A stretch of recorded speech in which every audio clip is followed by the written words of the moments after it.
Well, the last time we left off, I was putting on the barrels, the jugs, the cylinders, whatever we want to call them. So I've got them both on now, both torqued up, and I was quite happy it went on.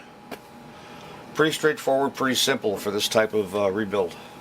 So the next thing we're going to do is we're going to put on the what they call the rear closure plate, the back plate. Before we can do that, we have to assemble a few bits. So there's a ball bearing here, and that forms part of the oil pressure relief. The ball goes in and then the spring goes in as such. Next thing we need to do is put on the actual oil pump, and that's that right here. Okay, so that pretty much just slips in there as such.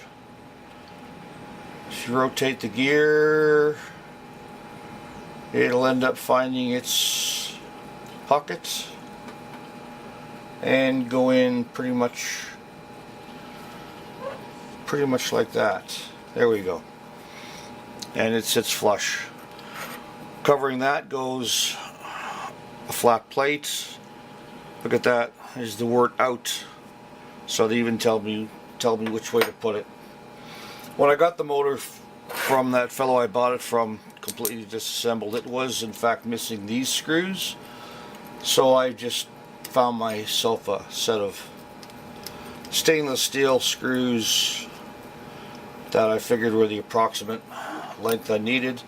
It's inside the oil chamber section here, so don't really see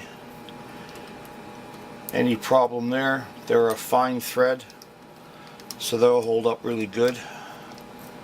We'll put all four of those in, and we'll tighten them up.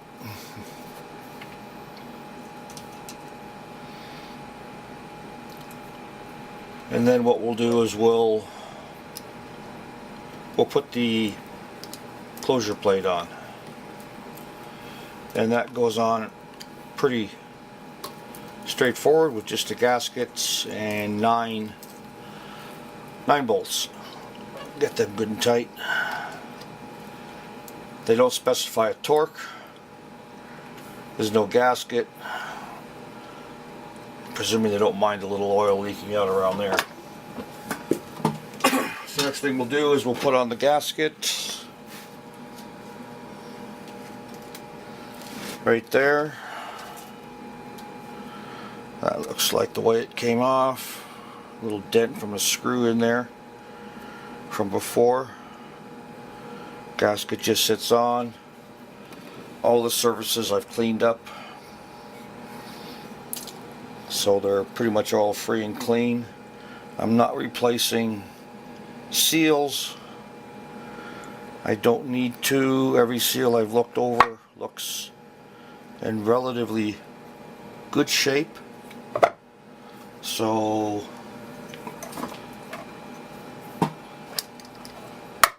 there we go. And 9 screws. We'll throw them in very quickly. I always hand turn in the screws if I'm going to use any kind of power, like a driver or a ratchet, power ratchet. Nothing worse than having a screw start off cross-threaded, right? So we'll throw them in quick enough.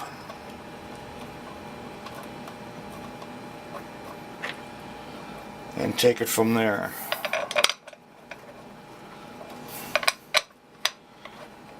And I've got one more right there. Okay, well, snug these down. I will torque them off camera. No need for you to see me torque them.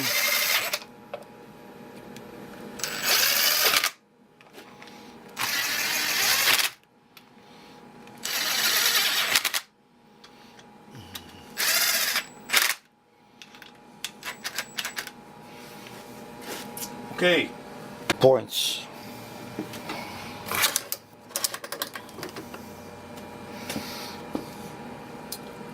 That's the little push rod for the opening and closing the point gap. Remember that there's a steel end, a little steel cap on the end. That goes in first, like so. And it feels smooth. What I am going to do is I'm going to bring the points over here. I'm going to move the camera again because I want to take a minute to talk about, focus this in if it wants to. Talk about Loctite.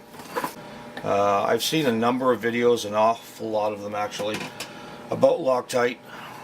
There are 3 basic grades. There's the, I don't have the one of them, there's the purple, which is low strength, the blue, medium strength, and the red I don't have, which is high strength. The high strength they consider permanent because it's very hard. The blue and the purple are considered removable, so red is permanent. You can remove the red, you just got to get it up to a high enough temperature. I think 300 degrees Celsius is the threshold where the material breaks down. So you've often heard of them talking about Loctite as being an anaerobic material. Anaerobic, absence of air, right? Well, there's another part of that. It's absence of air and presence of metal. So the way Loctite really works is it's a plastic. It's actually a plastic, thermoplastic, and it needs to be in contact with metal. Metal being it wants to exchange valence electrons. Okay, it's looks for a material, a metal material like copper, like steel, are very active materials, I call them. It works by integrating and sharing valence electrons, or the electrons move from the metal to the Loctite, and that activates it, because Loctite is actually a plastic. The locking material is a thermoplastic. So in order for it to become a solid, a polymer, short chain actually, more of a short chain polymer than other plastics, it needs that metal to activate itself. You can actually buy activators, and activators will cure Loctite quicker. They'll initiate the cure, and when you see a little bead of Loctite sticking out of the end, if you spray that with activator, it'll actually cure. Okay, it's absence of air because it's got the activator covering it, but it's because it's full of copper sulfate. And copper is one of the best exchanging valence electron materials there is. Loves to give up free electrons, right? Loves to move around. So, reason I want to bring this up is I prepared 3 samples of Loctite. One of the low strength, one medium strength, and a second medium strength. Whenever you're using Loctite, it's important to keep and get the materials clean, because absence of air isn't the only thing that causes Loctite to cure. It's the presence of metal. And if you have a contaminated surface with oil, grease, dirt, things like that, you're inhibiting the flow of electrons to initiate and activate the cure of Loctite to become a plastic. And that plastic is filling up because it's a liquid. It's like a hydraulic effect. But when it turns to plastic, it's hard. It fills up all the tolerances of those threads. So what I've done here is I've generated 3 samples. This is the low strength, the purple, and I'm going to loosen this with my fingers. It's been sitting for about 3 days now, so I know it's cured. And I'm not the strongest of blokes, but I dent my thumb, I cannot loosen that just by hand. I take the blue, it's going to be worse, isn't it? Medium strength. I can't. There's no way I can undo those. I'd have to use a torque wrench or a wrench on it. This one, I contaminated with oil. And I did clean the oil off. It wasn't like it was sopping. It's not like I dumped it in an oil tank. I put a few drops of oil on it. I wiped the threads off, but I wasn't very careful. I wasn't thorough. So I left oil residue. And if I take this guy now, look at that. I can turn this. I can take this right off. There was some resistance, don't get me wrong. The Loctite had started to cure, but it was inhibited. And you can see the cured material here just fell off. But there was a ring of cured material, but a lot of it wasn't. It's still wet. So the Loctite needs the metal to transfer electrons to initiate the cure. Don't get me wrong. I'm not saying that, you know, I'm not being a purist that you have to have everything squeaky clean. I'm just pointing out that if you really think you're getting the full benefit and the full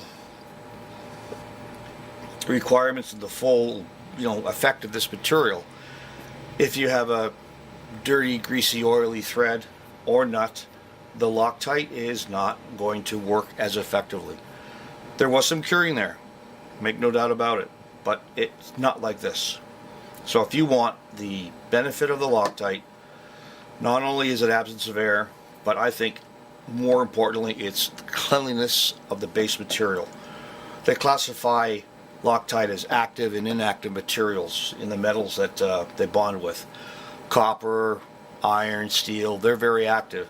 When you get into materials like stainless steel and aluminum to some degree, aluminum's not quite inactive, but stainless steel is certainly considered inactive. These are plated, so what are these? Could be zinc with a clear chromate on them. They cured up fine. So just keep in mind when you're putting the materials in use and they recommend, or you decide to use a Loctite for that reason, that clean your materials.